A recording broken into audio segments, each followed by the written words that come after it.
blacktalkradionetwork.com or blacktalkmediaproject.org and look for the menu tab, Crowdfunding Black Media. Black Talk Media Project, helping to provide you with new black media for the new millennium.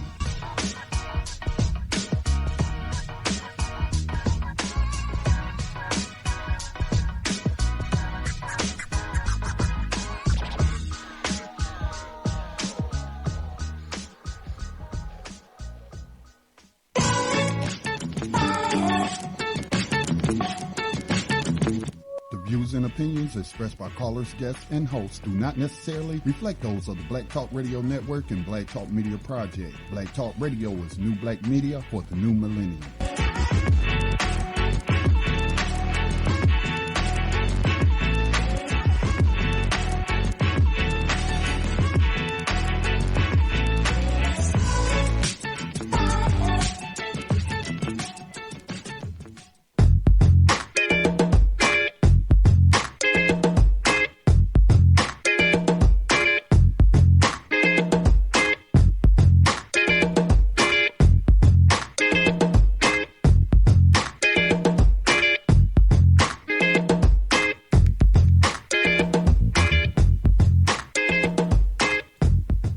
Good afternoon. You are tuned in to Black Talk Radio News. My name is Scotty Reed. I'm broadcasting from behind the enemy lines of USA Inc. Today is a Monday. It's a Monday afternoon as I broadcast from this hot day. It's kind of hot for the season on this Monday afternoon, coming to you from North Carolina. Today's date is October the 17th, 2016, and it's good to be back on these airways with you following this weekend. That means that the slave catchers didn't get me, and I hope the slave catchers did not get you. I hope that the tax collectors did not write you any tickets to make you pay money into the system that you don't have. All right. Now, I do have an information, I hope to be information-packed program for you today, but as always, we always want to hear from the listening audience. And again, just want to give a shout out to our listeners who are listening to the network through YouTube, as that is something new we just recently started to do, and it has turned out to be kind of productive as people are listening through YouTube and sharing the podcasts and what have you. So shout out to those who are listening to the program through YouTube. Now, I can't monitor the conference line as I'm the host, producer, executive producer, all that. So it's me by myself. So I don't want to take on too much that might then take away from the program. So I'm not in the conference room, but if you would like to share something on air with us, with me, with the listening audience, give us a call, 641-715-3660. The participant code is 549-032#, and then just hit *61. *61 will put you in the caller's queue, and I'll be like, hey, there's a person has something to say. And I just hope that what you have to say will be pertaining to today's topics.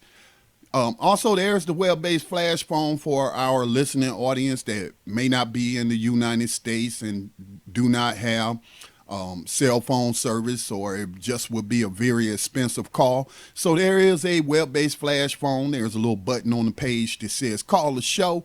As long as you got some headsets and an internet connection, you can call us toll free using that. And then finally, there is the studio line. Sometimes I have a problem out of that studio line, but we're not going to have any problems out of it today as I'm proclaiming it right now. So the studio line is 704-951-5030.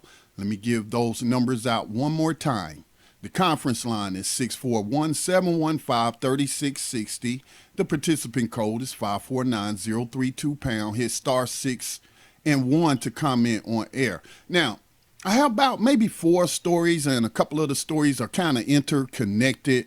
All of the stories that I will be discussing, I have shared on my profile page and BTRcommunity.com. That is a new social media platform set up as a safe digital space for black folks by the North Carolina-based nonprofit Black Talk Media Project.org is the website where you can find out more about the nonprofit. So all of the stories that I share, I always share them on my profile, on my social media page on BTRcommunity.com. It's Scotty T.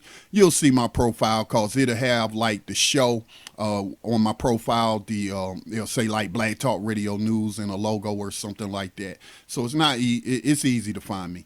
All right, so I do have a story that I did not plan on including, and I'm gonna get to that one first before I get to the ones that I want to discuss during the program. But it's just more proof that you can't trust people in government, as well as you can't trust people in corporate media. And I'm talking about the news media networks who are supposed to, their primary mission is to find the facts when they're reporting on stories, but that is not what they do. They often engage in a lot of propaganda and pushing an agenda that is not one that is benefiting the masses. And I'm talking about all people in this country. All right. So, but this story just reminds me of that hypocrisy. And it's a very serious story, as the United States could jump right into another military conflict. And not to say that they're not in one, because, I mean, as long as I can recall, during my adult life, there has not been any time that the United States hasn't been engaging in terrorism. They call it regime changing. And yeah, so I can't recall the time. I remember when I first went into the military, some of my friends got deployed to Panama, down there to depose Manuel Noriega because he, I guess, did something that the CIA and USA Inc. did not like. I mean, I don't even want to go down that rabbit hole right now. But anyway, here's the story. You got a retired general who was part of the Obama administration. I think he was part of it from 2008 to 2011 when he left his cabinet or his position. Now, he is I'm talking about a retired general by the name of James Cartwright. And he's a retired Marine, and he has been charged with a crime. What is his crime? Making false statements during a federal investigation into a leak of classified information. This was announced today by the Justice Department. They're saying that they're alleging that he falsely told investigators that he was not the source of classified information contained in a book by New York Times journalist David Sanger, according to the charging documents unsealed by prosecutors. Now, we know from a bunch of the WikiLeaks and the investigation into Hillary Clinton's handling of classified information, there should be no doubt in anybody's mind that is being objective that she violated the Federal Records Act. She violated departmental rules on securing classified information, using a private server, using unapproved BlackBerries to transmit classified information while standing in a foreign country like China. But she was not charged. Now we're finding out also that people close to her, worked with her through the Clinton Foundation, also made their way over to the State Department. And we know that they lied to investigators, that Cheryl Mills, her chief of staff, who was also working for the Clinton Foundation, lied about her handling the classified information, but none of them was charged. And this is it's not shocking to me.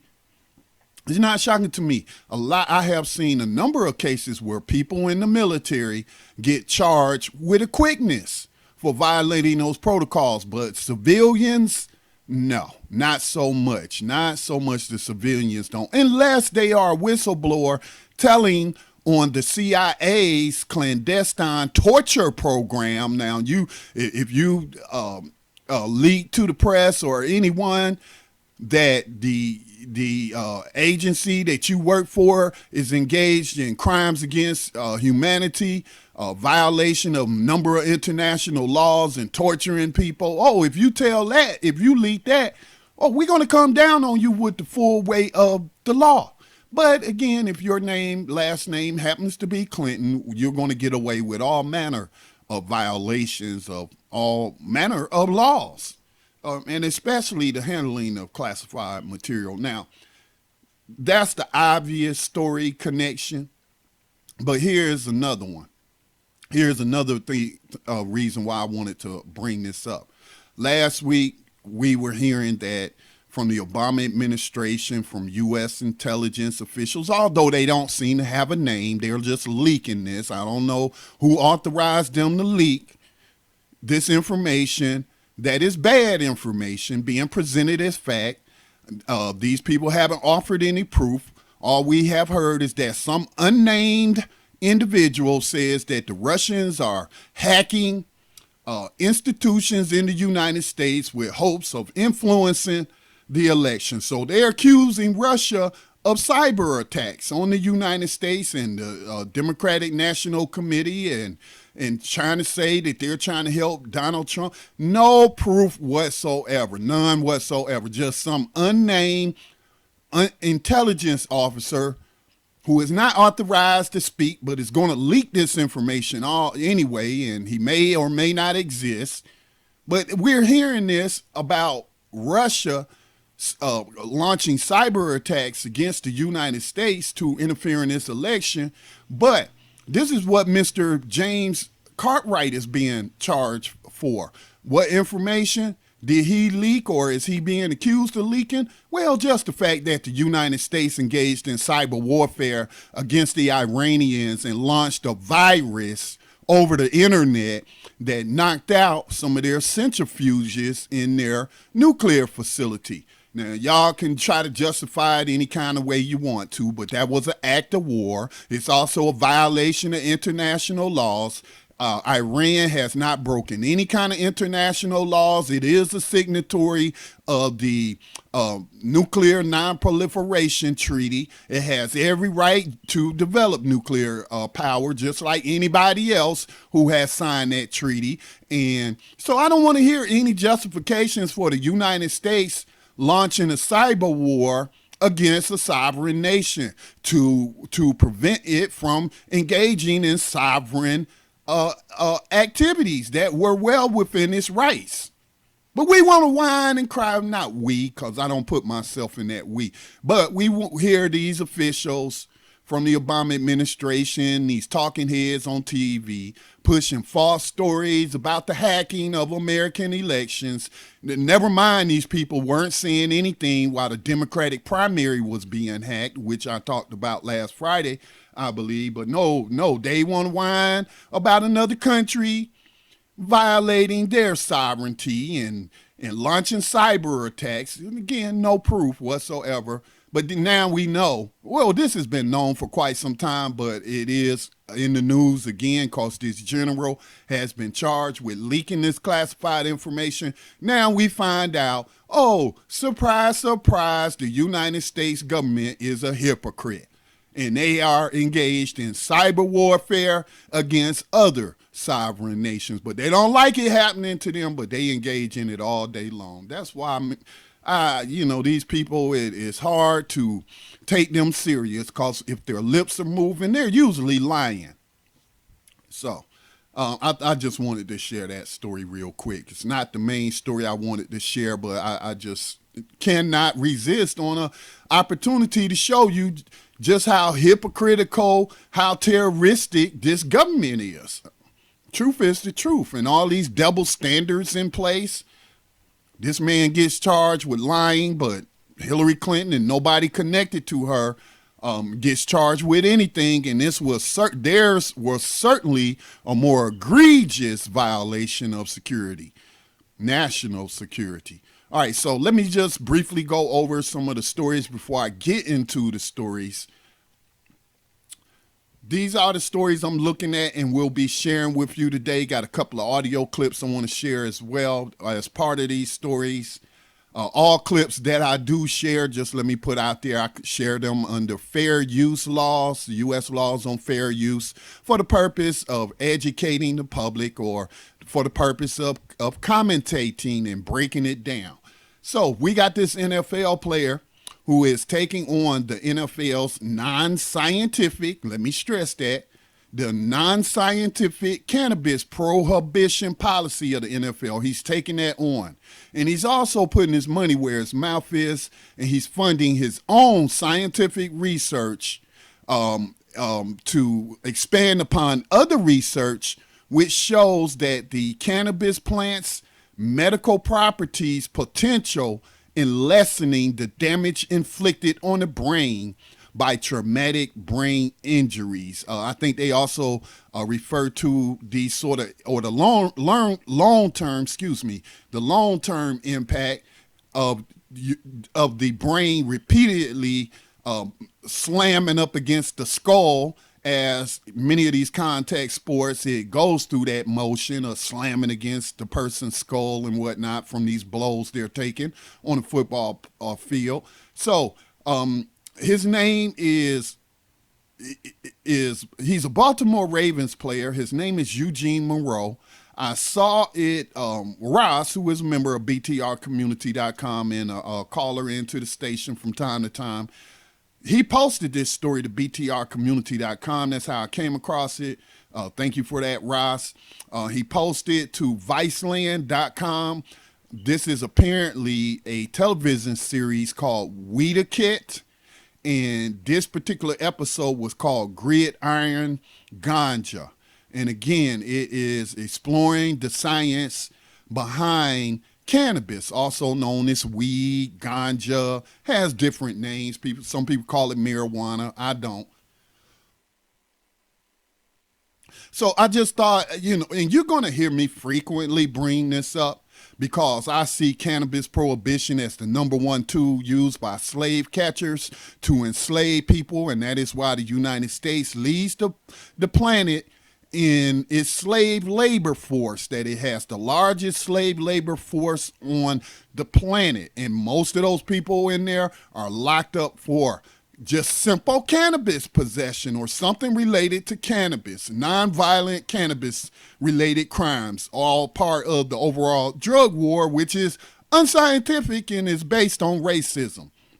So definitely want to take a look at that. I want to see these bills pass, or what we should call them, ballot initiatives. Again, there's 4 different states that have cannabis legalization on the ballot, and it's just no excuse for there to continue to be prohibition while so many people are suffering needlessly and could be helped by many other different medicinal properties of this plant that we keep finding out, even new stuff. But a lot of it is just confirming what indigenous people for thousands of years, even going back to the Egyptians, they found cannabis seeds in a mummy's tomb in one of the pharaoh's tombs in Egypt. So the indigenous people have known about its medicinal properties for thousands of years. And so the drug war, and especially cannabis prohibition, is strictly political. There's no science behind it. There's no common sense behind it. There is nothing but lies and propaganda and hype, because they don't want to lose this very valuable tool of the slave catcher.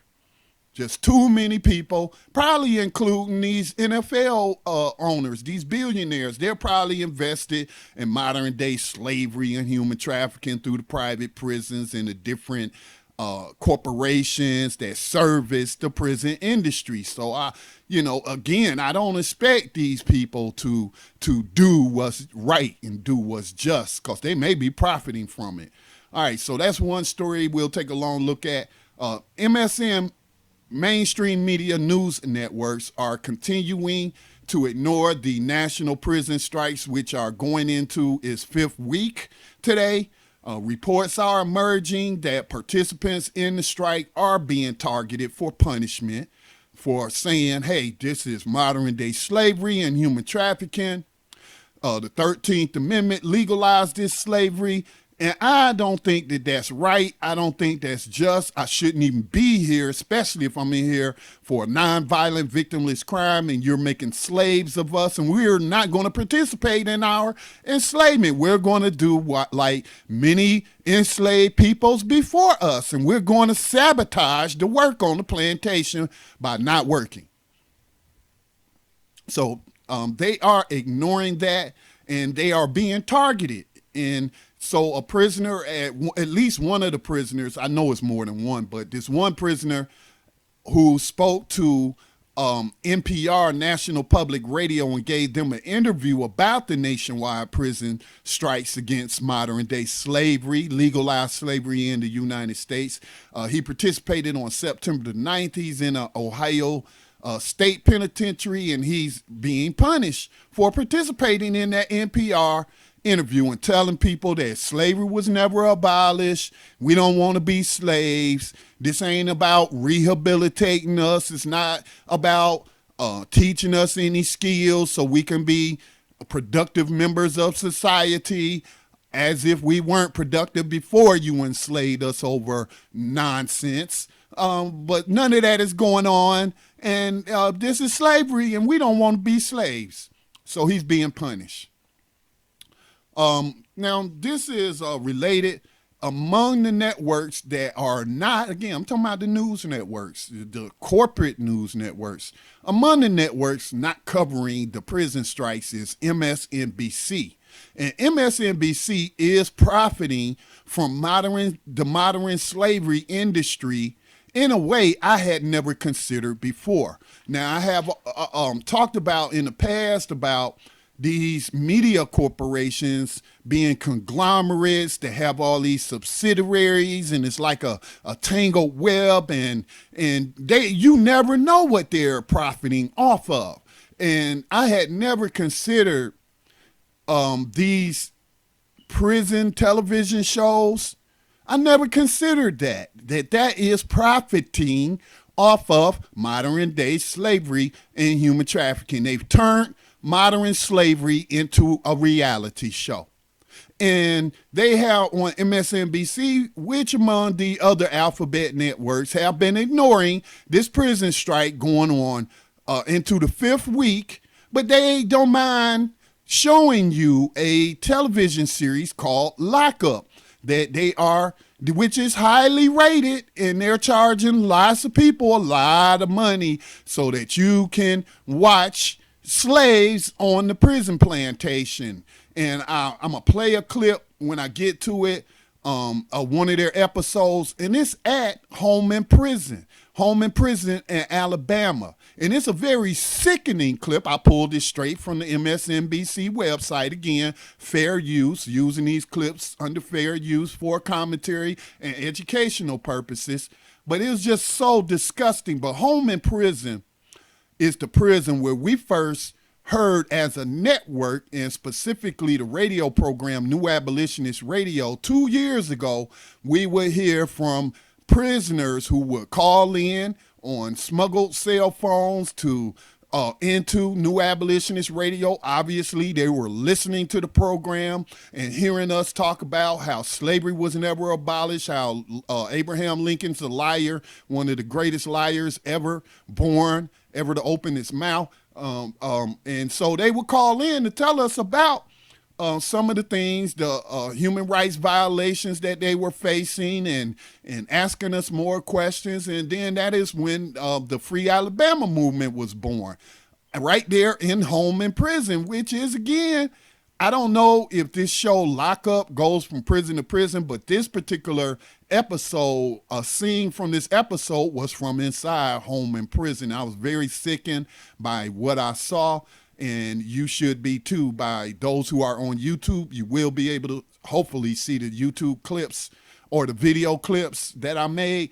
But you certainly, those who are listening over the radio stream, you will be able to hear them, and it'll be equally sickening. But yeah, I want to delve into that. Also, A Republican field office here in North Carolina, I'm talking about the GOP, Grand Old Party, Republican political party. They have a number of field offices, but in this one field office in a particular county here in North Carolina, it was firebombed over the weekend. And the people who firebombed this Republican field office, I don't know if it was the Republican campaign office for the county. I'm not sure the details yet. We'll listen to a report, but this field office was firebombed, and I'm assuming that whoever did it also spray painted a message telling the Nazis of the GOP to get out. I don't know if they was telling them to get out of that county. I don't know if they was telling them to get out of North Carolina. I don't know where they was telling them to get out from. I don't know, but I don't think that they were misusing the word Nazi, because a lot of times people do seem to exaggerate. They tend to sensationalize, but I would say that that's not true in this case. I think that is an accurate label to lay on the Nazis. And let's not forget, the Nazis learned everything they learned about racism and genocide and crimes against humanity, eugenics. They learned all that from the Americans. They came here, they studied, they had American benefactors and what have you. So these Republicans here in the state of North Carolina have been acting like a bunch of racist Nazis. And so I don't think, and the proof is in the bills that they tried to pass. So definitely want to share that story. And again, I don't condemn any acts of violence until the United States stops engaging in violence. Then I'm not going to engage in criticizing or condemning acts of violence of this type against a terroristic organization. I'm just not going to do it. You know, I don't have to approve of it, but they ain't asked me for my approval. Now, did they? So I don't know who did this. I don't have nothing to do with it. I wouldn't engage in such activity myself. Hey, but who am I to judge? Lastly, the last thing I want to talk about, it's not a good topic, but it's an important topic and one that cannot be talked about enough. And it is an opportunity for us to talk about domestic violence. And me, myself, I don't limit it to a gender. Men as well as women suffer from domestic violence. And let me do that right now, point out who the biggest domestic abusers are on the planet, and that would be police officers. Reports and studies have shown that cops engage in domestic violence at 4 times, if I'm not mistaken. I know at least twice the national rate, but I want to say 4 times. It's been a long time since I last looked at that last study, but it is high. It is way above what average citizens engage in, and none of it's good. But I just want to point that out. Anyway, there was a biopic film that came out. I didn't have an opportunity to watch the entire film. I watched like the first 20 minutes of it, which I thought was pretty good, well written.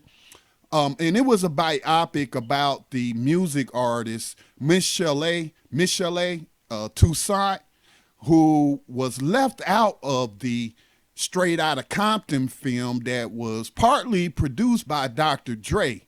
And this biopic is titled Surviving Compton, Dre, Suge, and Michel'le. And it premiered on Lifetime channel on Saturday. And when I saw that, I was promoting it through our social network, let people know about it, give them an opportunity to watch it on television.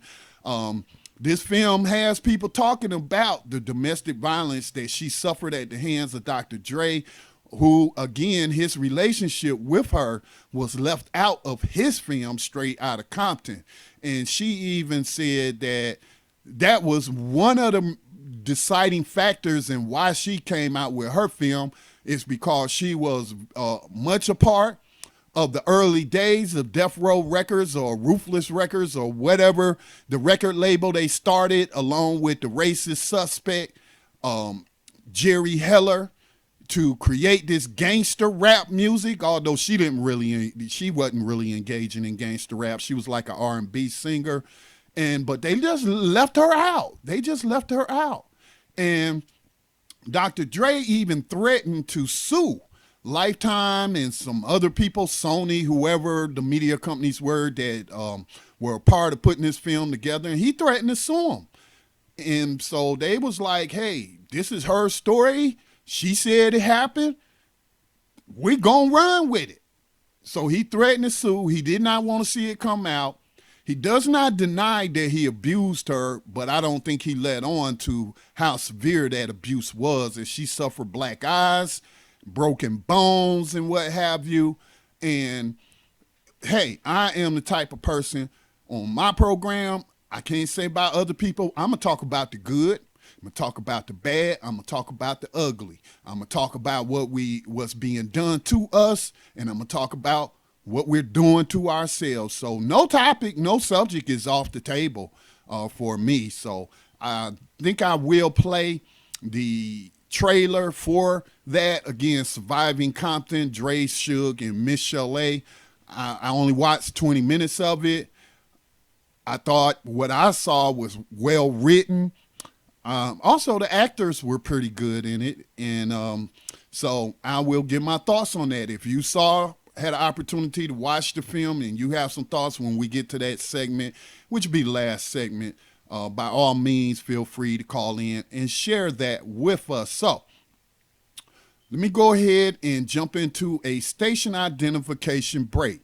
And after I come back from the break, the first thing I'm going to do is jump into the main story that I wanted to share. And it is about this NFL player by the name of Eugene Monroe, if I have my information correct, who is funding scientific research into the potential of cannabis to lessen the damage inflicted by traumatic brain injuries. And it also helps scientific studies, a study done by Harvard, shows that cannabis use also helps the recovery process from concussions, and which concussions are nothing but traumatic brain injuries, TBIs.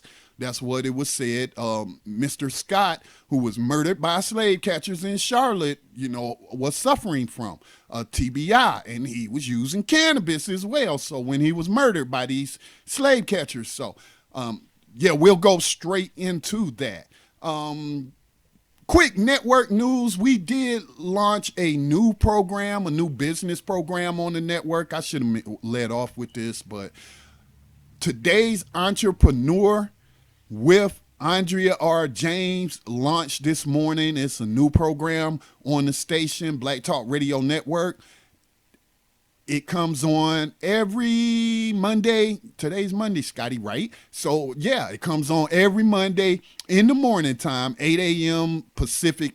That would be 8 a.m. Pacific, 11 a.m. Eastern, and that will be 10 Central. Very good first program that she did. She kind of surprised me, asked me to be her first guest. I am the technical engineer.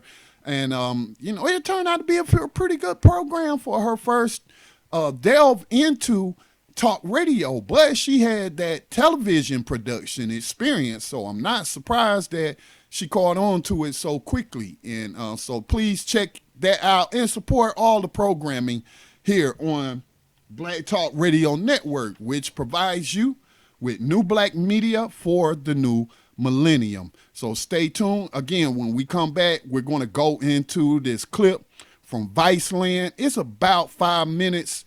The film is over an hour. If you can look it up, please look it up. Very, very informative film.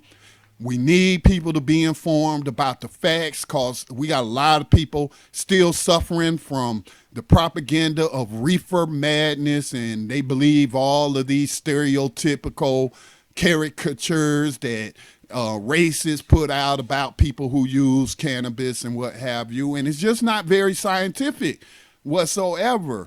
And we need to end this drug war because it is not a just war. It is not helping anyone but the slave owners today, the ones who profit from modern day slavery and human trafficking. All right, so that's today's program. Hope to hear from the listeners on any of these topics that we'll discuss. We'll be back on the other side of this break and the ViceLand clip on Gridiron Ganja.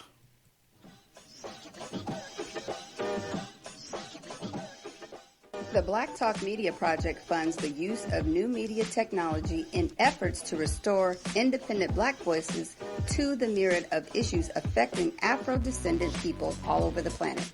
If media can control the minds of the masses, as Malcolm X once said, then you must ask yourself, who is in control of the media targeting the masses of Black people today?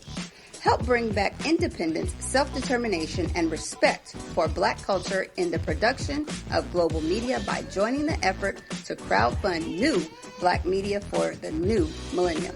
Visit blacktalkmediaproject.org for more information on how you can invest in public Black radio for the masses.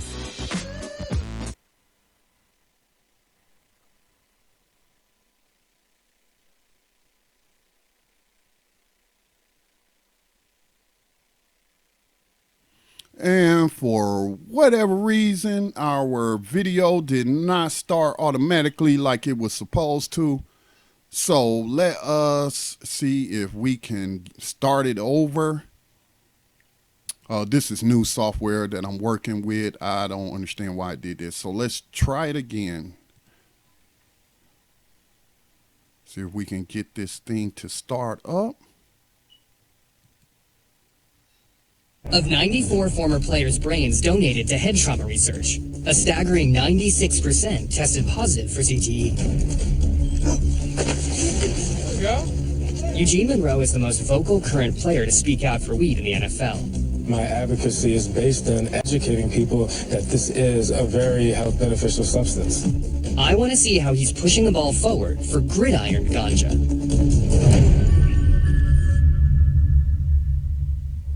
Wake up! What's up, Farrah? Don't spill it. What's up, man? Is that in the... Yeah, it's ready. Eugene and his 15 siblings were raised by their single mother near Newark, New Jersey. Say, you killing that pancake. After being named the highest-ranking high school prospect at his position in the country, Eugene played at the University of Virginia, where he earned all ACC honors his senior year and met his wife, Nerea. So this is how you get to the gym? Yeah, my Jeep, man. In 2009, he entered the NFL. And in 2013, he was traded to the Baltimore Ravens, where he signed a 5-year, $37.5 million contract.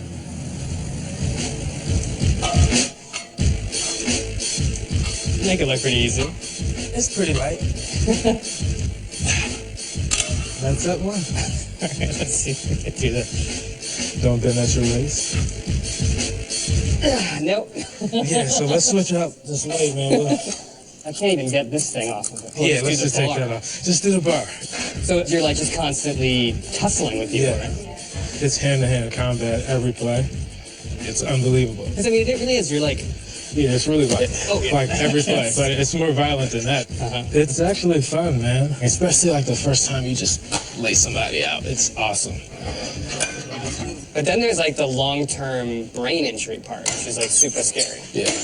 Take me through what makes you believe that pot could prevent CTE. So there were studies done on mice. They would give the mouse a concussion. And they found that the mice that were given cannabis performed better, recovered faster. And that's why the NFL needs to jump on this, because it's critical. Yeah. But the NFL hasn't like been completely silent on marijuana, right? Like they're at least looking into it in some They're fashion. not. They're saying they're waiting on a response from their doctor to let them know this is something that's medically viable. And this is a known neuroprotectant. There we go. Okay.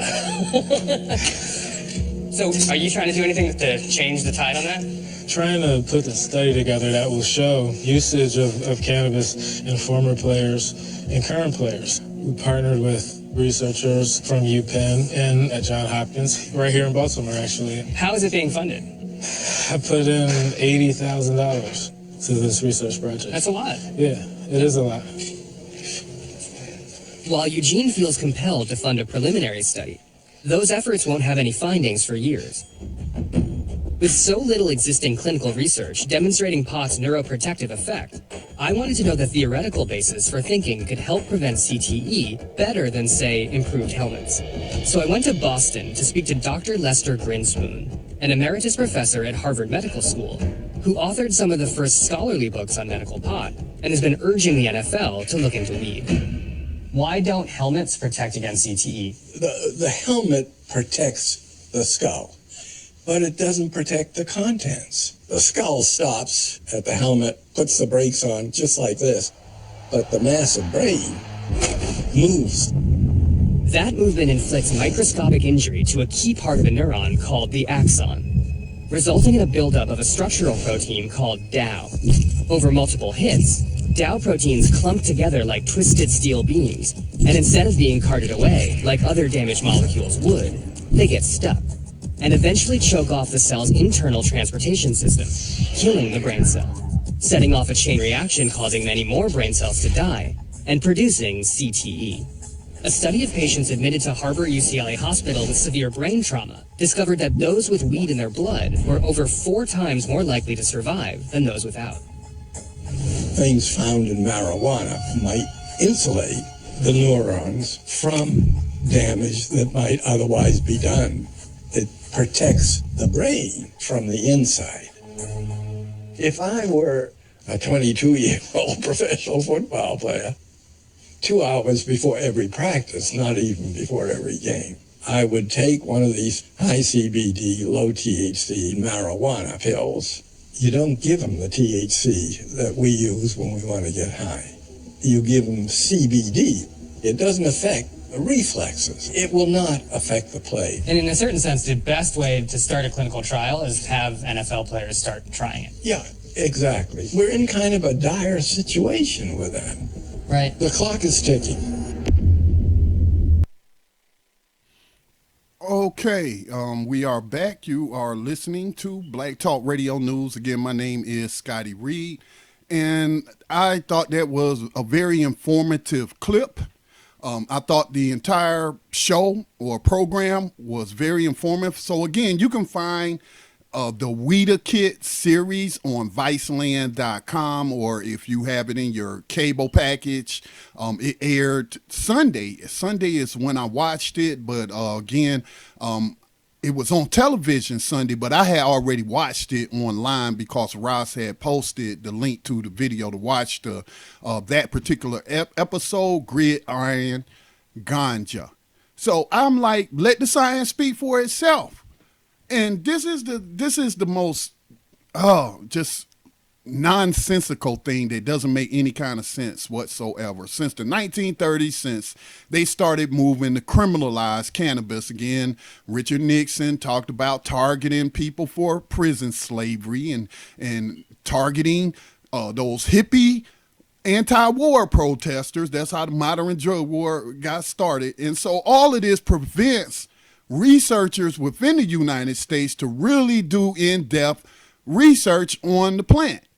And they do as much as they can, and that which they have done have shown a lot of positive, undeniable, scientific, medical benefits. All of these different products that can be made. Last week I might have mentioned, or I might have been talking about it on BTR community with someone, about how cannabis, which has many different plant variations, is being used in Russia, I believe, to clean up the nuclear disaster site of Chernobyl, and how cannabis sucks up all of those, what do they call them, metallic, the heavy metals and whatnot that aren't good for us, that contaminate the soil. It'll pull it out the soil, pulls contaminants out the soil. So it ain't all about getting high. It's not all about getting high. And as that doctor said, you can get that particular properties in a pill form where you don't even get high. So just think about all the people that could be having some form of protection from traumatic brain injuries and being able to recover from concussions faster. I mean, we're talking about little kids all the way up to professional athletes, because I've seen where people have gotten CTE from repeatedly bouncing a soccer ball on their skull, and that repeated bouncing on their head over the long term causes CTE. And so that person could have been protected by taking this pill. But again, because the United States is not a land of liberty, it's not a land where people have freedom to engage in whatever it is they want to engage in, as long as they're not harming anyone else, So now we are being deprived of these wonderful gifts that we could obtain, and I'm talking about medical gifts that the Creator saw fit to put into this one plant. So I don't see any scientific reason for cannabis prohibition. I just don't see any. It's all supposed to be based on protecting the public. But we see the drug war has done anything but protect the public, and what it has done is put the public in danger in a number of ways, different ways. So I commend that football player. One thing about the NFL, they're talking about they got a doctor looking into it. There was a scandal, and I don't know if this lawsuit has been settled or not, but former players sued the NFL for getting them addicted to prescription drugs to manage their pain. See, also cannabis is a way to manage pain. And so they got these players hooked on prescription drugs like Oxycontin and other opioids. And they were even, from what I was reading, like giving these drugs out like candy. And sometimes they weren't even writing prescriptions. They were just giving it to the players. Well, that's in violation of the drug war laws that have been put on the books. But do you think any doctor on any of these NFL teams got busted and charged with drug trafficking or whatever the rules are in terms of writing prescriptions or handing out prescription drugs? So they are using drugs that have shown to be highly addictive, and long-term use causes many, many problems in the body, like kidney problems, kidneys shutting down, and liver problems, all kind of problems. All because they want to continue to prohibit a plant that grows naturally all over this planet just so they can lock people up. Just so they can lock people up. And that is the only reason. The only reason. There is no other legitimate reason. And the public buys into the propaganda. I was thinking about this story last night, and I was like, so many people believe so many stereotypes about people who use cannabis.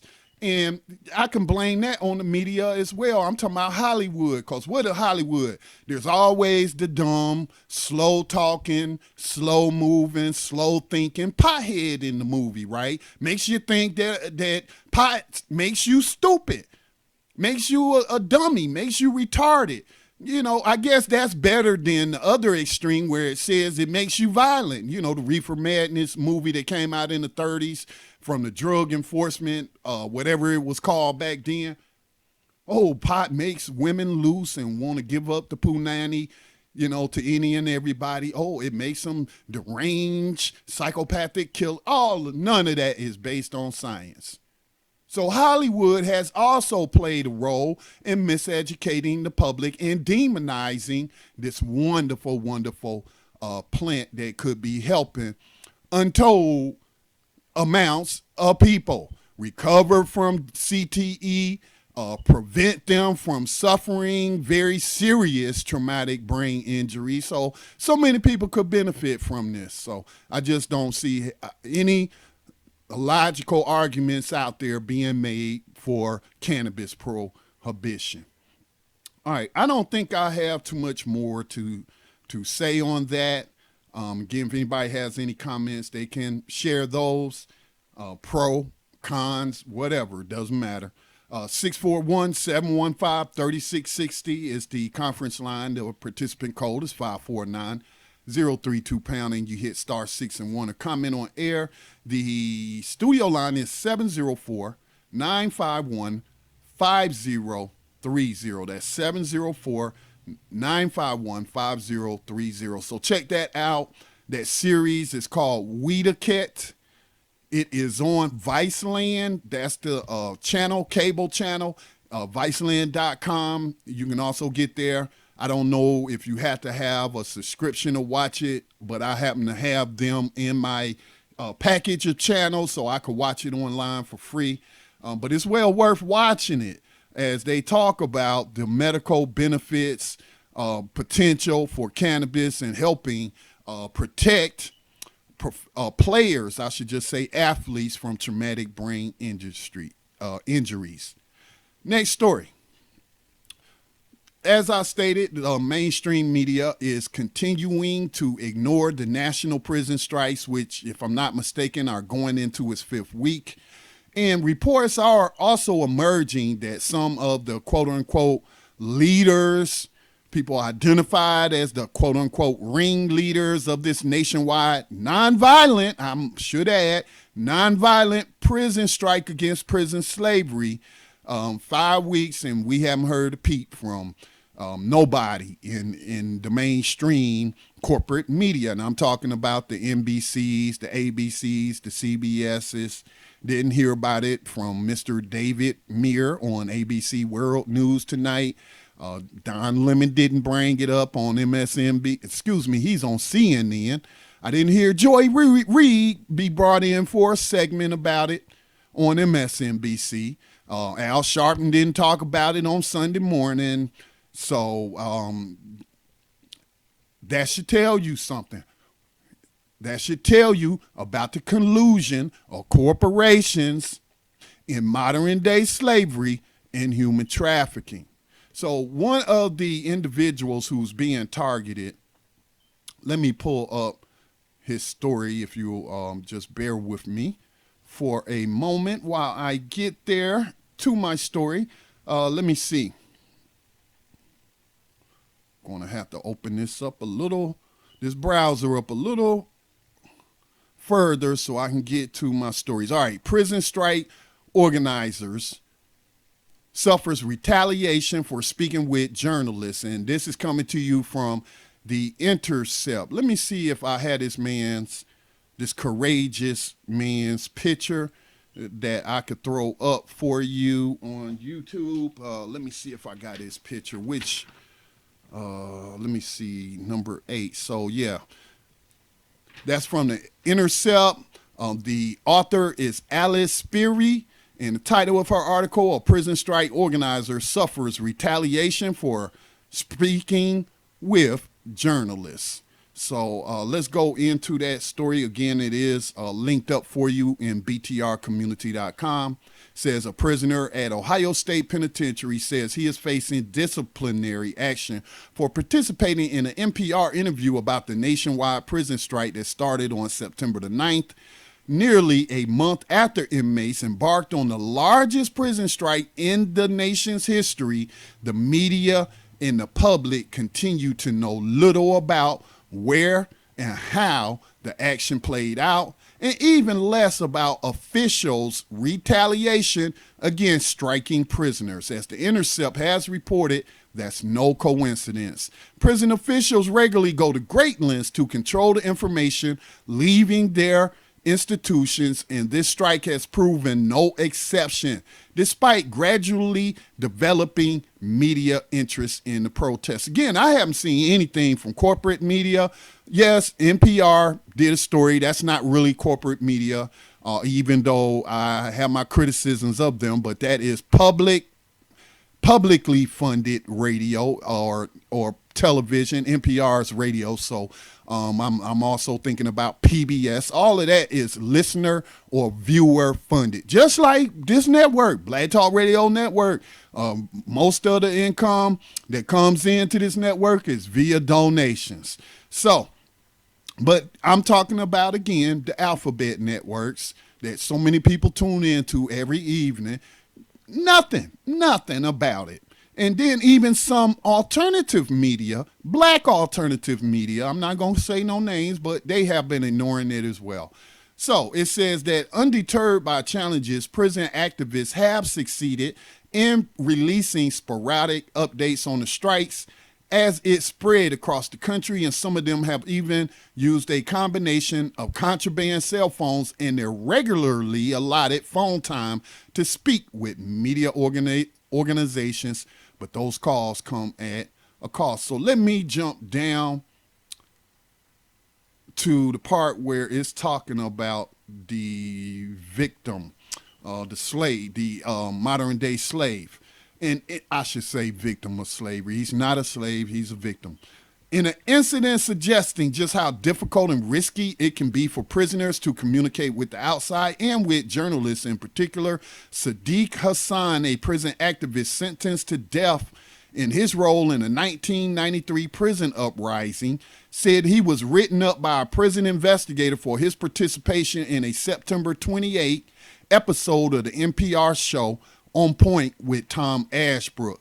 Hassan is expected to go before the prison's Rules Infraction Board this week, charged with unauthorized use of telephone or violation of mail and visiting rules. He plans to plead guilty to the accusation because he contests its legitimacy, he told The Intercept. The prison's warden and Michael Wiley, the prison investigator who first approached Hassan about the interview, did not respond to a request for comment, but Laura Gardner, the warden's assistant, wrote in an email to The Intercept that per DRC's media policy, telephone media interviews are not permitted, nor are media interviews with level 5 inmates. So I'm going to stop it there. You can read the rest. Mr. Hassan, Sadiq Hassan, is a member of the Free Ohio movement. So this is an extension of the modern day abolitionist movement that was founded on the outside and is hundreds of years old in this country. It's just that for a time there, a lot of people mistakenly believed that the 13th Amendment abolished slavery, which it did not, and that Abraham Lincoln freed the victims of slavery, which he only did so temporarily, gave him a temporary pass, but then in a concession to the formerly Confederate states, he put the exception clause in the 13th Amendment, which allowed them to continue slavery through prisons in the criminal court system.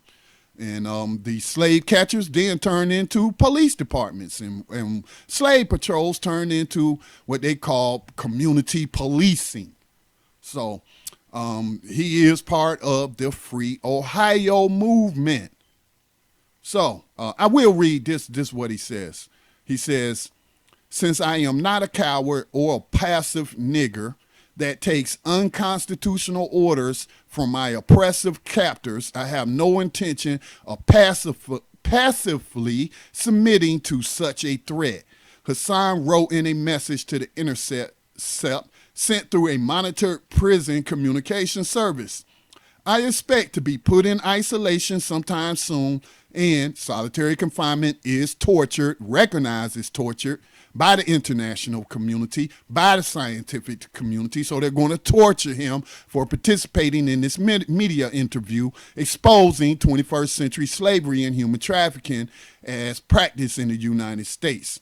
He said, I expect to be put in isolation sometime soon, found guilty by the kangaroo court, and then given more phone restrictions in order to excommunicate me from the media and the outside world. If so, come what may, and let the wind blow wherever, for I will never capitulate to their unconstitutional demand in this new form of harassment. Now, this article goes on to talk about patterns of retaliation for prisoners engaging in any kind of socially conscious activity within the prison plantations. So that is definitely an article worth looking at. Now, I'm going to take another station identification break, but when I come back, I can't help but point out the hypocrisy of the system, and I'm talking about slavery.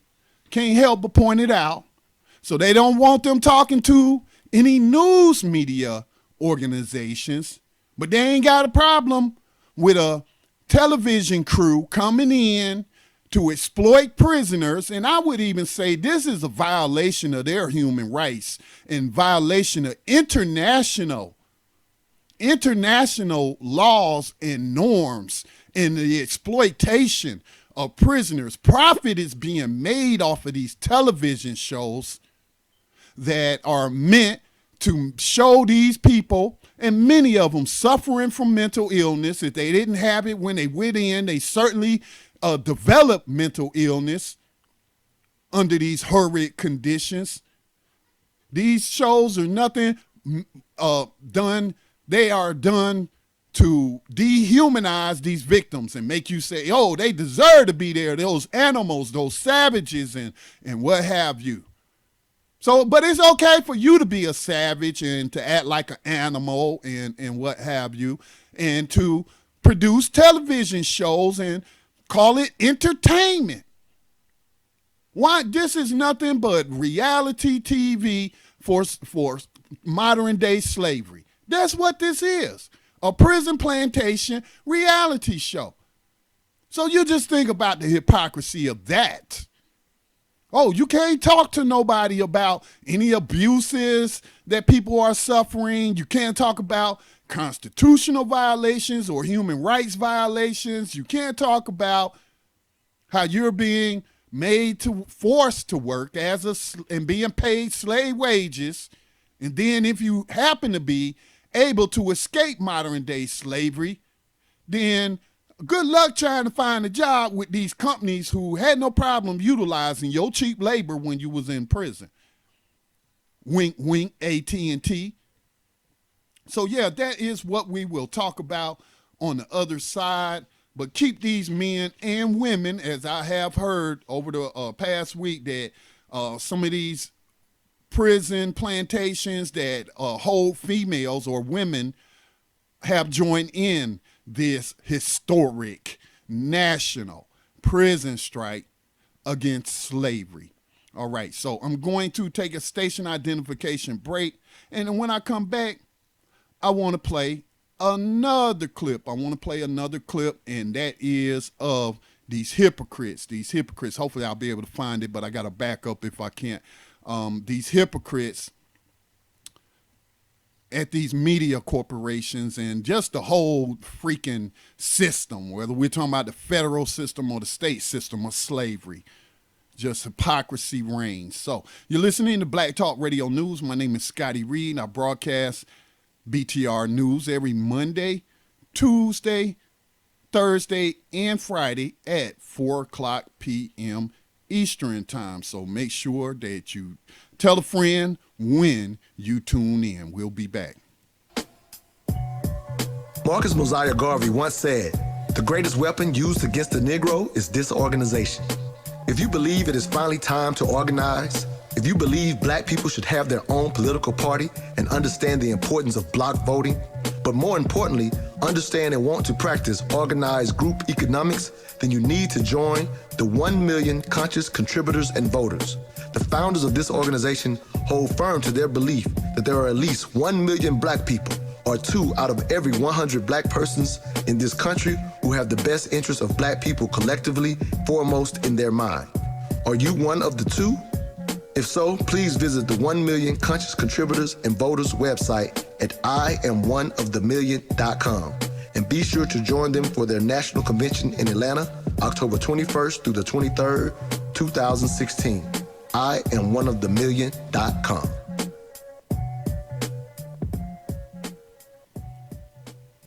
And welcome back to Black Talk Radio News. I don't see that I added it to my video streaming software, so YouTube, you will just get the audio, but I do have the clip, and this is from MSNBC. Lockup is the name of the show, and they're at home in prison.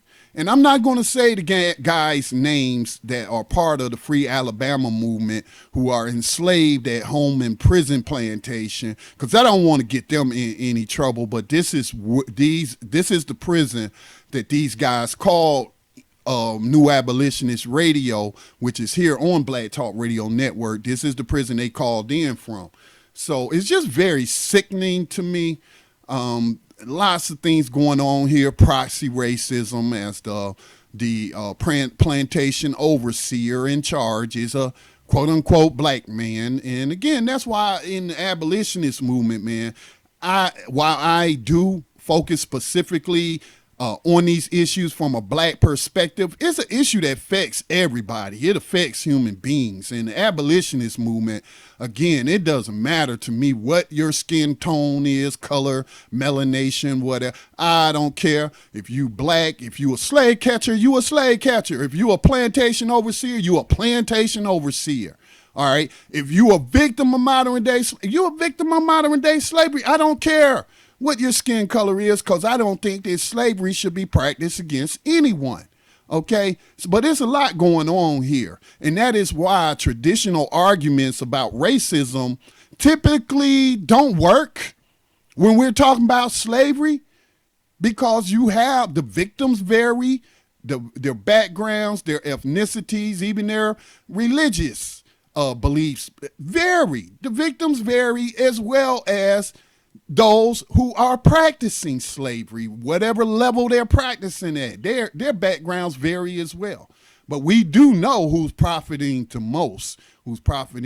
So let's go ahead and take a listen to the audio of this clip from MSNBC's highly rated television show, Lockup. And this again is from home in prison. So give me a moment as I work to open up my media player that's on my computer. It's doing a little work. Okay, here we go. Let's open this up. This is just really stinks of hypocrisy, man, when they talk about, oh, you can't talk to the media, but you can talk to these people. Today, he's moving to a new cell after an inmate threw urine and feces through his ventilation.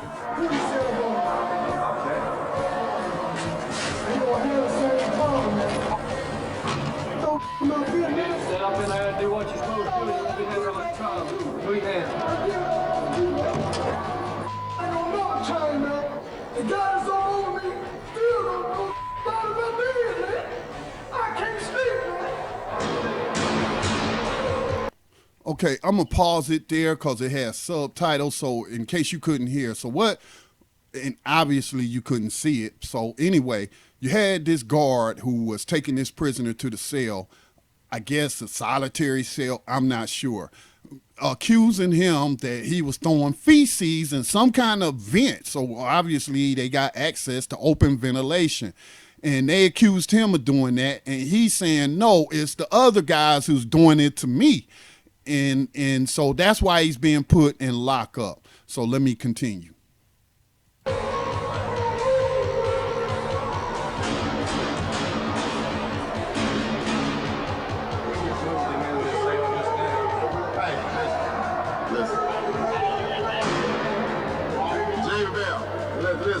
Listen. The department has this thing about profane language. And so, you got a guy that's acting out, and you go up to him and say, Joe, I need you to quit banging on that door. I'm trying to talk to you. I'm trying to talk to you. You tell me that you with me, so crazy as hell. You think he understands that? It don't click. If you would shut up, they could understand. Would nobody be so pissed off with your ass in this damn unit, you acting like a child. That's all you do, ain't a damn child. Everybody tired of your ass here. If I can get to your language, if I can get to what you understand day to day, then that's what we use. Then when all else fails, then we take it up a notch further. Take his ass on the other, put him on the damn roadside and leave him out there. Put your hand out there. You just pressed my life. I told you to kill me. You are going to the house. Throw this man. I'm not gonna let one individual disrupt 1,000. Okay? So if force is needed to remove you from one area to the other, so be it. What a disgusting, disgusting proxy racist pig. And I don't even feel sorry that he just recently got stabbed by an inmate. Now I see why, because you are nothing but a thug. Again, he doesn't care. They don't care about rules and regulations. He just told you. The system got a thing about profanity, but I'm going to use profanity anyway. If I got to sink down to their level, again, we're dealing with a lot of people with mental illness that they come into the place with mental illness, and many people develop mental illness in there. So yeah, that's how you do it. Instead of trying to de-escalate the situation, the prison overseer wants to escalate it instead of de-escalate it, and even said threaten to torture him. Look, go torture the man. Go torture him. And all the guy was saying was, look, those guys was throwing doo-doo at me. I mean, come on, you know mental illness got to be involved if people is throwing feces, but, oh, they love this type of stuff for white people's entertainment. Look at them niggers throwing doo-doo at each other like apes. This is what monkeys do in zoos. So I am not surprised that this program is highly rated. I'm not surprised that it is making a whole lot of money for the parent company of MSNBC. Now this again is home in prison. It is participating in the work strikes against prison slavery, where they torture people. You just heard that man say, well, since I can't out shout this dude, I can't out curse him, just take him out there on the death row side and leave him outside. So they're going to torture him. They're going to punish him with some kind of physical torture. He just admitted to it on television on this clip. That's the evidence that he doesn't care about any kind of rules and regulations on how he's supposed to conduct himself. No, he gonna get down to quote unquote their level. This is disgusting. This is sickening. And I see why they stabbed your ass. Tell you, man. So, but MSNBC, you won't see Joy Ann Reid, the black showcase anchor woman, who I don't think she has her own show anymore, but they'll let her chime in from time to time. She ain't gonna bring it up. You know how I know she ain't gonna bring it up? Because she ain't said nothing about it on Twitter. And I have tweeted the stories at her. Nothing. Not gonna hear about it from Don Lemon, Anderson Cooper, Al Sharpton. Not on those platforms. Not going to hear about it. And if any of these prisoners happening to get through to organizations such as Democracy Now! Or NPR, and I hope they didn't get in trouble for Black Talk Radio. I don't think they did. But hey, if you get through to one of the, we're going to punish you. Slaves aren't supposed to pass communications and whatnot. And they're not supposed to be talking about what goes on the plantation. So we're going to punish you. We'll torture you for that. But hey, if you want to come in, bring your cameras in and show these guys at their worst moments, breaking under the pressure, breaking under the stress of modern day slavery. Oh yeah, you can come in and film all day long. Yes, we will authorize that. This is the sick, sick, sick society that we have here. This is the predominant sick society. And I don't want to hear about, I just don't want to hear about any criminality when we ain't addressing the biggest criminals on the planet. There's nothing more heinous than slavery. Nothing more heinous. So let's go ahead and pick up this call. Before I pick up the call, let me pace myself. So make sure I get to all the stories. Yeah. Okay, I got the main two stories out the way. Let's go to area code 973. You're on Black Talk Radio News. Go ahead with your question or comment. I thought I heard something. Hello, can you hear me? Yes, I can hear you, Jersey girl. Been waiting on your email to take you up on your offer. Yes, sir. Good evening. Good afternoon, everyone, or good evening, Mr. Reed and audience. It's so funny that you said that, Mr. Reed, about the lockup. I never gave it any considerable thought until you brought it up. I would ask myself, why would MSNBC put this program up here? I mean, it's horrific, and I just didn't understand why they would put it there. Sometimes they would preempt news programs, like I think one program don't come on because they have lockup plays. And I said to myself, I looked at several of the programs. I can't bear to watch them. I just cannot bear to watch them. And the way you stated that they showed them at the point of breaking and, the sensationalism that goes with that, and people like to look at that. And now I'm thinking to myself, that's the reason why you're right. Al Sharpton does a program on Sundays. It's called The Hour of Power, or Keeping It Real. No, The Hour of Power comes on Sundays. He does his weekly show on radio. But on Sundays, he does The Hour of Power that comes on here on the New York station.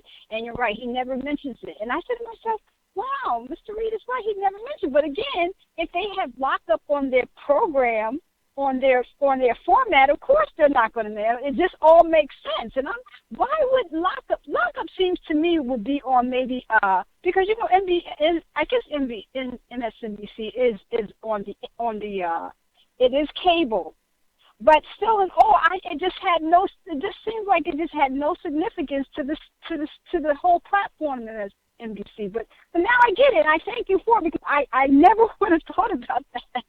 I really wouldn't have. So I thank you for bringing that to the audience's attention, because it all makes sense. It's connecting the dots. So I really appreciate that. Yes, ma'am. Yes, ma'am. And that is what it is for racist entertainment. It's racist entertainment television. Yeah, they'll show some of the white victims of slavery and whatnot, but the primary audience is tuning in to see black folks at their most vulnerable moments. And who's more vulnerable than a modern day victim of slavery? Under all that pressure, and again, a lot of the people in prison are in there for nonviolent victimless drug crimes, but also in there because of the lack of mental health care in this country. And they emptied out the asylums and just threw them in prison. That's what's going on. Mr. Reed, I have one more question. I don't mean to cut you off, sir. Do you think that the nonviolent criminals should be separated for the violent criminals? I mean, do you think they should have institutions that are separate from that? Like, those violent, as rape, murder, robbery. Yes, there should be that sort of segregation, because we see people go in, let's say a young man at 17 years old. Well, Khalif Browder, look at what happened to Khalif Browder. Need I say any more? I'm sure you're aware of Khalif Browder's story. I'm definitely aware of that. Oh, yes. And so it appears not only did he suffer at the hands of guards, but also at the hands of older inmates. And let's make no mistake, everybody in prison, some of those people, they need to be kept away from the rest of us, because they're murderers, they're rapists, and whatever. Okay? But if I'm in there for nonviolent so-called drug crime, something I shouldn't even be in there for, and then you're going to put me in there with some of the most violent, possibly mentally, criminally insane people on. No, no. So yes, to your question, they should be separated, but a lot of time, but again, I'm against slavery, and I contend that 70% of the prison population should not even be on the plantation. Exactly. I had an opportunity to go see the 13th. It was a viewing in Orange, New Jersey about it. We didn't actually get to see the whole film because people were talking about it all over the place. But it was one incident that I remember. I got up and I told the audience, there were a bunch of guys there. They were from, I guess, a football team. There had to be about 15 of them. And they were young guys. They were high school individuals. And I got up and I said that, they were being kind of like, they didn't see Mr. Reed like to be enthralled with the movie. They were on their phone, just being extremely, to me. I mean, growing up, our elders would have definitely corrected us immediately. We had to sit down and keep quiet. But they were a little bit giddy and everything. So, the moderator told them that it was very important that they kind of settle down and really look at the movie because they didn't really seem like it was, they felt like they was immune to it. So they had they stopped the movie in between the film. And I had mentioned that, 1 in 3 of you guys may be incarcerated. And you should have seen after I made that statement and finished my statement, one guy got up and said, "Oh, I don't appreciate you saying that 1 in 3 of them guys will be incarcerated because those are the good guys." Like, oh, I know them very well. I'd be very, very, it would mesmerize with him if one of those of the 3 was gotten in prison or whatever. So my chairman, Mr. Ham of the People's Organization for Progress was there. And he said, good guys get arrested too. I mean, look at Martin Luther King. Look at Rosa Parks. It's just not the bad guys getting arrested. And again, when you're arrested by a police officer, Mr. Reed, as long as you're black, he's not going to see the good. He's not going to see the bad. He's going to see black. So I was just intrigued that this guy would get up, and it made me look, everybody was frowning at me because I made that truthful statement that 1 in 3, African-American men are slated to go in prison. They thought that was the most egregious thing I ever said in my life. I didn't feel bad, but I just felt like, I think about, as Gus Renner said, you have to be patient with black people. And I have to practice patience with black people. So I just took a deep breath. And one lady did come over and say, "Yes, ma'am, you were right about that figure. You just have to be patient. Some people just don't get it. Hopefully they'll I mean, so but how you going to get emotional with how you going to get emotional with facts? What are you there to watch the film for if you don't believe that this is a true statement that she made at 1 in 3? Because they were giving out statistics in that film. So whoever that person was, he is not doing those young men a good service. He is not telling them the truth about the place in which they live and their status under this system. So I hope they don't become victims. I do too. Thank you so much for letting me speak, Mr. Reed. You have a You're great welcome. day, and I'll mute my line and continue to listen. Q&A queue is cleared. Yeah, so now I had considered before in the past, but I guess it just didn't come back to me about these prison TV shows, which again are like slavery reality shows or something. I never considered how much they were profiting from it as news organizations, or not news organizations, but as entertainment companies. And you find modern slavery entertaining. So that should tell you something about the executives over there at MSNBC. Now, I remember when Cops first came out, and I used to watch it. It would be like on Fox or something like that. And this is a long time ago. Cops been out a very long time. And I, didn't find a lot of interest in it. But I would say to myself, wow, these people are just too trusting of police. Now, he asks you a question. He asks you if he can search your car. Now, granted, you don't think you got anything in your car that you aware of, but that's a question. And that answer should always be no. And if he want to go get a warrant, well, you can't stop him from going to get a warrant. But I was just amazed as how trusting these people were and say, yes, you can search my car. Hell no, you can't search my car. No, you can't. I'm busy. I have somewhere I need to be. No, I don't have nothing. Can I go?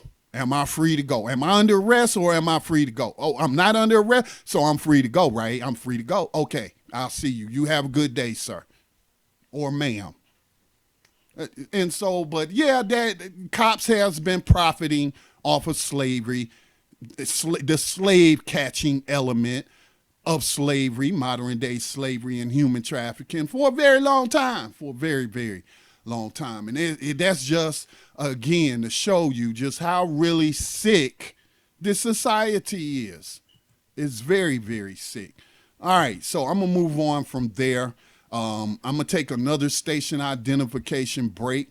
And when I come back on the other side, I want to talk about the Republican field office here in North Carolina being firebombed and the message about the Nazis need to leave town or else that was painted on the building Oh, man, I love this state. And lastly, I want to talk about the music artist biopic that came out on Saturday, Michel'le, Toussaint, Surviving Compton, Dre, Suge, and Michel'le, which premiered on the Lifetime channel again on Saturday, has people talking about domestic violence, how disappointed they are to find that out about Dr. Dre, and, you know, his whole reaction, threatening to sue people if this movie came out. So, you know, Dr. Dre, hey, all of us make mistakes. That's what the past is. The past is so that we can learn from the past. As long as you aren't engaging in domestic violence right now. You know, I can't speak for anybody else, but I'm willing to forgive people when they recognize that they engage in incorrect behavior and then correct that behavior.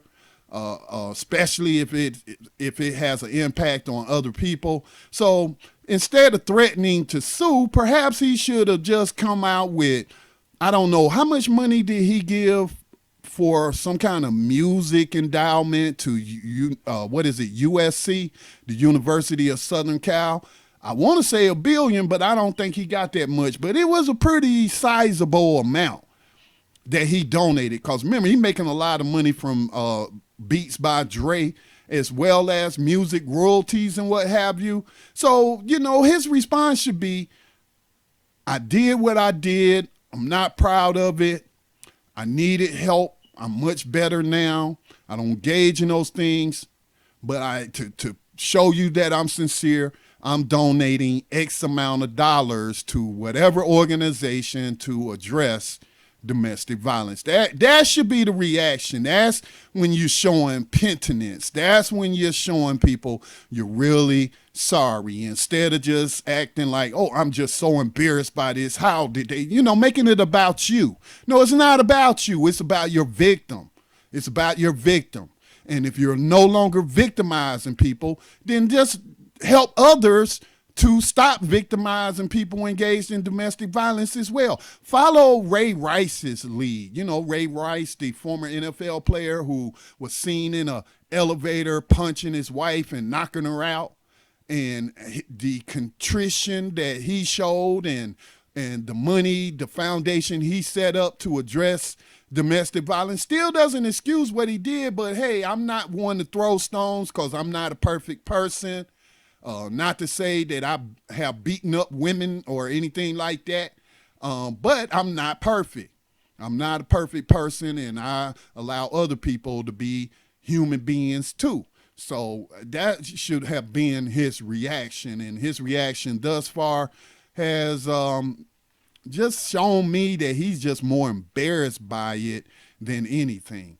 So those are a couple of stories that I want to share with you before we wrap up the program. Again, if you have any comments about anything I have discussed during the course of today's program, by all means, give us a call. The telephone number is 646-715-3660. The participant code is 549-032#, star 6 and 1 to come in on air. The studio line is 704-951-5030.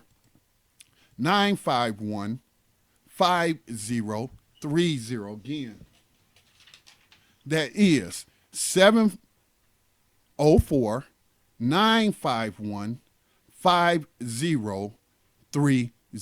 I'm going to go ahead and take an early break so I don't have to take one again, and then we'll wrap up the program with the conclusion of these next two stories. Listening to Black Talk Radio News, part of Black Talk Radio Network, providing you with new black media for the new millennium. The Black Talk Radio Network is made possible in part with help from the Black Talk Media Project, a North Carolina-based nonprofit engaged in the production and distribution of independent digital black media. Find out more by going to blacktalkradionetwork.com or blacktalkmediaproject.org and look for the menu tab, Crowdfunding Black Media. Black Talk Media Project, helping to provide you with new black media for the new millennium.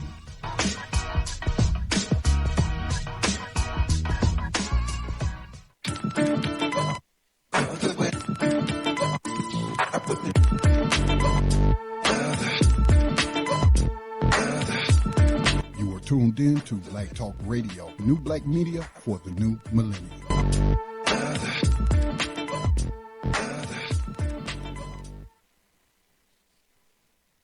And welcome back to Black Talk Radio News. Some network news real quick. As you may not have seen a promo for Tando Radio Show, which airs on the network at 6 o'clock p.m. Eastern, Monday through Friday. I just got a text message from Dave. He will be on air at 6 o'clock p.m. Eastern time. So Tando Radio Show is on tonight, this evening, and not too long from now, about 30 minutes from now. All right, so the next story, as I talked about, North Carolina GOP was firebombed. I'm going to share this clip under fair use from CNN talking about my home state of North Carolina. So let me pull that up.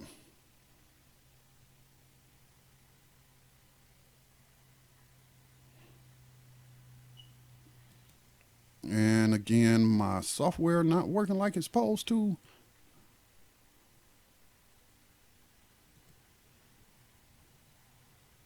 Okay, give me just a moment as I try to get this thing to start up. It's not starting. So I'm going to have to go to my backup. What is my backup? North Carolina office torched.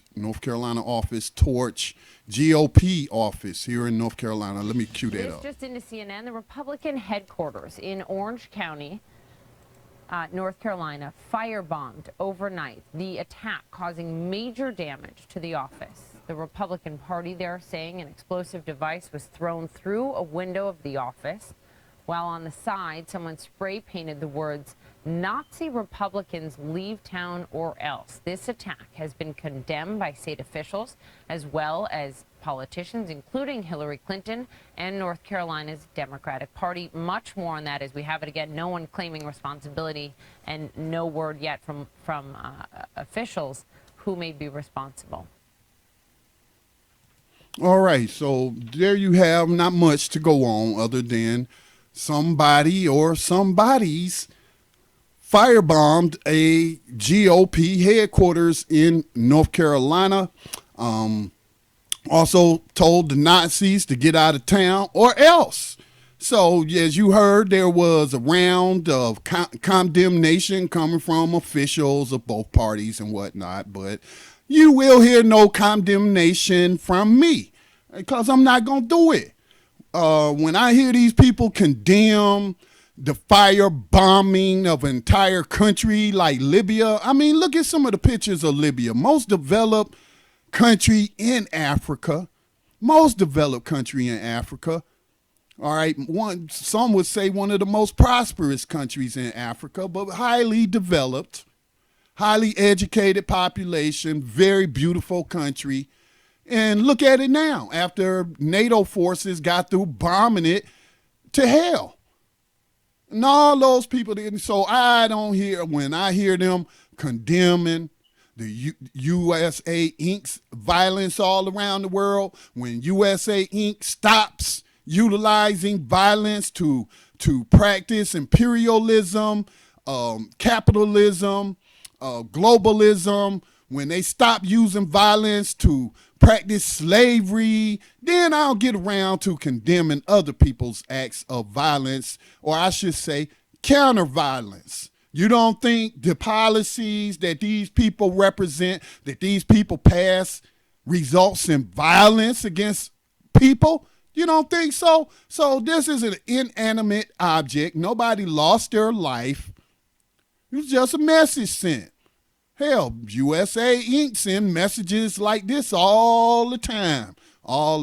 So I just thought that, GOP here in North Carolina, state legislature, it is no doubt in my mind, they're not racist suspects. They are confirmed racist by the very policies that they have passed. They have targeted me specifically as a black voter in this state, didn't want me to vote. And they even admitted that they were passing that bill to target black people, to suppress our votes.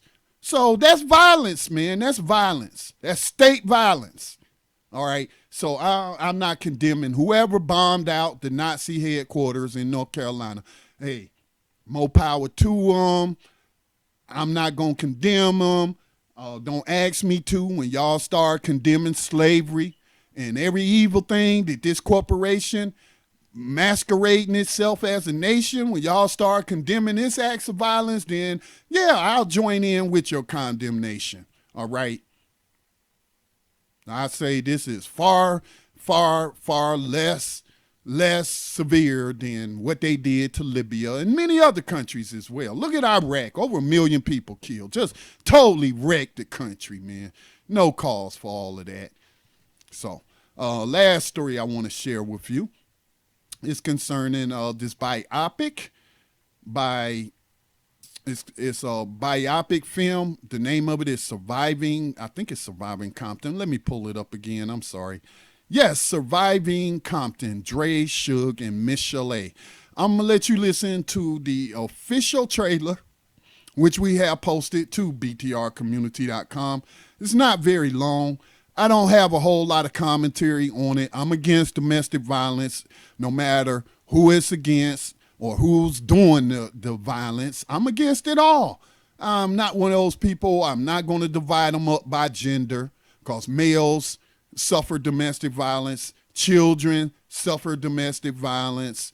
So it is not unique to anyone, but it is a problem that impacts us all. And again, I'm going to point out that based on studies, this is not something I came up with, but based on studies, police officers seem to have a very high probability of abusing their partners. So what's going on there?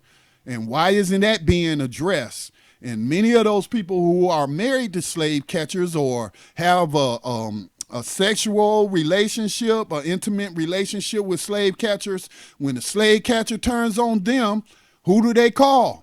And many of them have said, I can't call other slave catchers on a slave catcher, because the slave catcher going to have the slave catcher's back.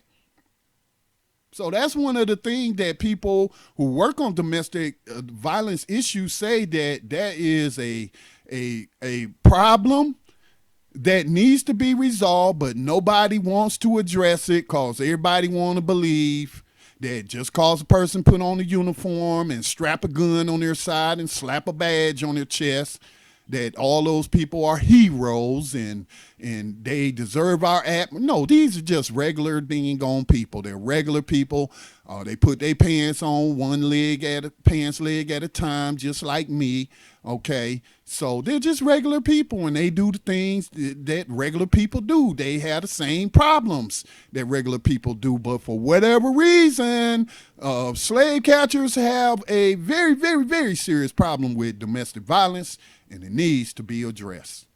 So, I mean, they beating up everybody. I mean, if they beating up their girlfriends and wives or boyfriends and husbands, then hell, what do we expect them to do out here in the public but beat us up too?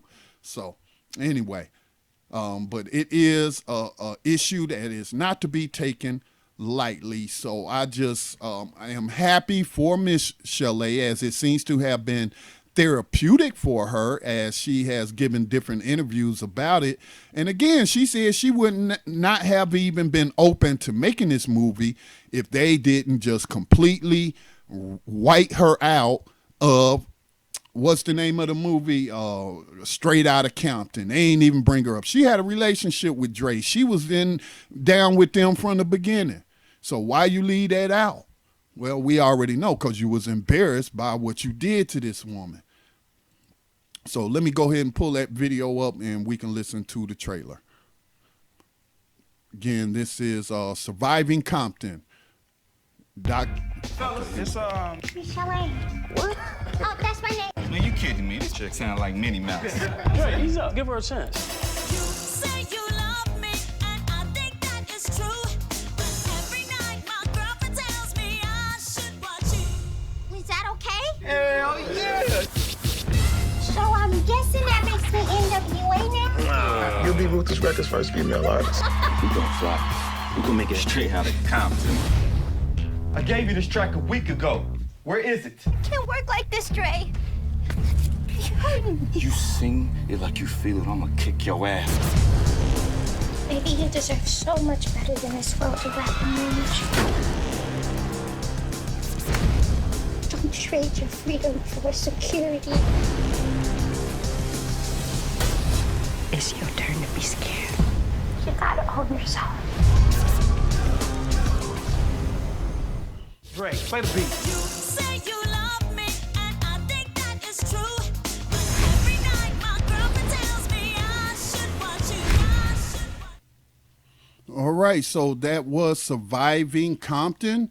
It premiered on the Lifetime channel on Saturday, and I only saw 30 minutes of it. I'll watch the rest tonight, but I thought it was pretty well written, and I thought the actors did a good job. And I can only assume, that she's being truthful again. I don't know if it's not a documentary, but I don't know how much of it is based on fact where they took artistic license. But one thing that she is standing by is her allegations that this man beat her like that. And that's just sad. That's just sad. So anytime we can take the opportunity to address domestic violence in our community, we should not shy away from it. And people shouldn't attack her and say, oh, this sister just trying to tear a brother down. That happened all them years ago. Why is she bringing it up now? Well, she told you, because they left her out of Straight Outta Compton. You wouldn't even know Michel'le existed, that she was their first female artist, because they wrote her out. They wrote her out. You had to ask Dre why he didn't, because he helped co-produce it. So you had to ask him that question. So I'm not going to shy away from these issues because it is a problem in every community, not just something that happens in the black community. Again, I just went in on the slave catchers community, but it is something that we should address head on. And we have to, and I'm not going to even play gender. I don't care if you're a man or a woman. If you see somebody being beat up and jumped on in a situation like that, you have to get involved. You cannot, as some of the men portrayed in this movie, I don't know if they really did just put their head down and didn't say nothing and act like, my name is Bennett and I'm not in it, while he abused her in front of all of them. No, you can't do that. You have to stand up to the bully. Obviously, the person being bullied doesn't have the courage and hasn't worked up to standing up to their oppressor.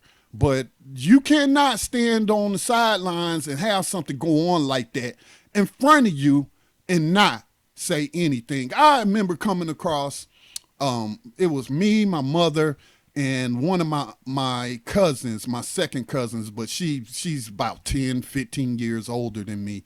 And she's a good friend of my mom's, and I was still in middle school at the time. So we had went to Freedom Park in Charlotte. I would go because great basketball games would be going on, and I, love basketball and was pretty good at it, and so I would go to play. So, Freedom Park would be packed on Sundays, nothing but black people. You see some white people, mostly black people, mostly everybody around the basketball court. So we were walking towards the basketball court, and this guy picked up I don't know who she was to him, his girlfriend, whatever. All I know is I seen him pick her up and body slam her on her face on the hood of the car.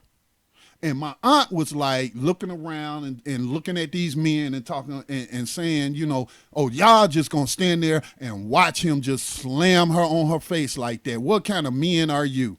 Now, again, I was just a little kid, man. I ain't gonna say I was a little kid, but I was scared. This was a pretty big dude. I was probably about 13, 14 years old. I wanted to do something, but I didn't know what to do. And then my aunt, called all of them out.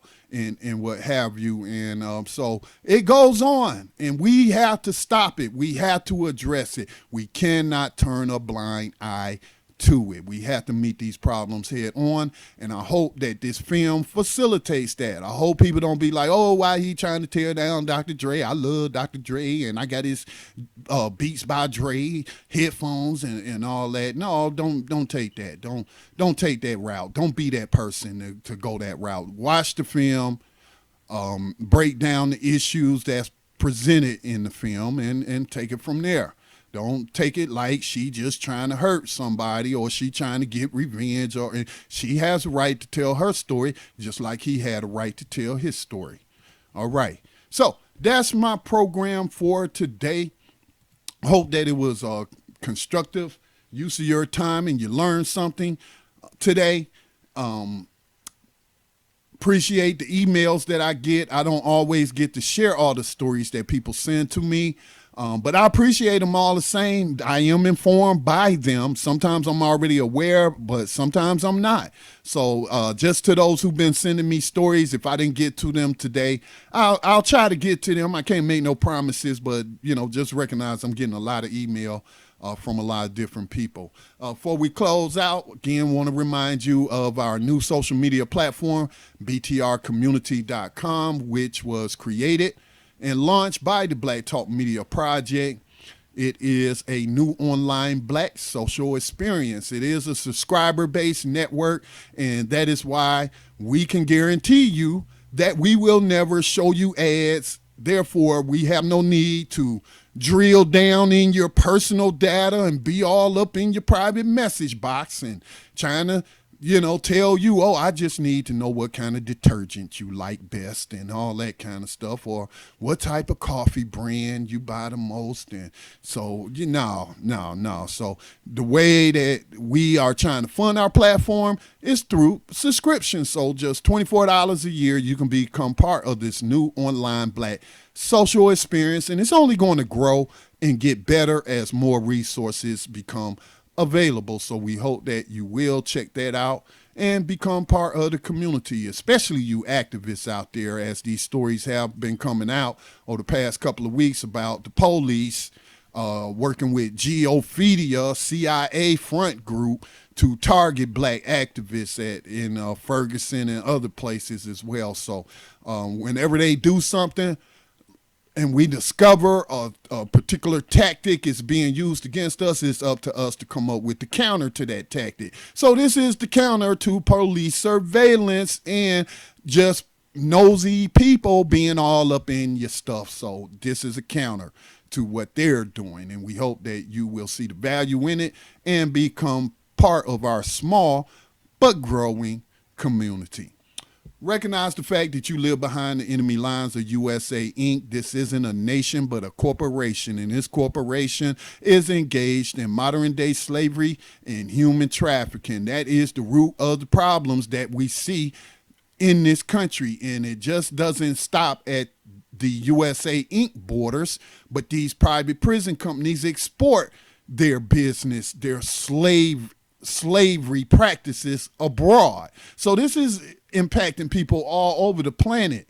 And we need new abolitionists to join this movement to end slavery, because they're not going to do it by themselves. It may take bloodshed. We hope it don't come to that. We're hoping that we can maneuver politically and gain some leverage, and so that where we can force them to end this evil practice. But if that doesn't end it, then it may take bloodshed like it took during the Civil War. If it comes to that, then it comes to that. But we just cannot stand pat, stand idly by while all of these victims of modern day slavery and human trafficking are being so severely oppressed. You don't have to live in the 1800s to know what you would do during a time period where slavery is the law of the land. You live in that time period right now. You just haven't recognized it. All right, I will be back on air tomorrow, Tuesday at 4 o'clock p.m. Eastern Time. We hope to have a guest, an original Black Panther person I used to work with in the past when they had a radio program on Black Talk Radio Network, when they were doing, I just had it on the tip of my tongue, God. What was the name of the program? But it's an organization based out of Tennessee, but both is a husband and wife team. Camboa Irvin and Jonina Irvin. Both of those are original Panthers. Original Black Panthers. Sister Jonina will be joining us tomorrow. This week is the 50th anniversary of the founding of the Black Panther Party in Oakland, California in 1966, the same year that I was born. So shortly after the Black Panther Party turns 50, so will Scotty. I like to say to people jokingly, of course, when they ask me when I was born, I was like in the year of the Panther, year of the Black Panther, to be sure. So looking forward to talking to Sister Jonina, as we haven't talked to her in a while, but I have gotten confirmation that she will join us tomorrow to talk about this event that the Alumni Association of the Black Panther Party is having this week. They're going to be talking about a film that dealing with COINTELPRO. Again, COINTELPRO, nothing new under the sun. They use the same old tactics. And so COINTELPRO was used to target activists, black activists during that time period, to assassinate them, to frame them, to put them on the prison plantation. And that's why we got political prisoners today. So again, looking forward to talking to Sister Jonina Irvin, who was part of the Black Panther newspaper when she was active. She was on the newspaper with them newspapers. So looking forward to speaking to Sister Jonina Irvin, one of our elder original members of the Black Panther Party. So till tomorrow, y'all be safe. Keep those heads on a swivel. Don't let them slave catchers sneak up on you. Peace and blessings to all.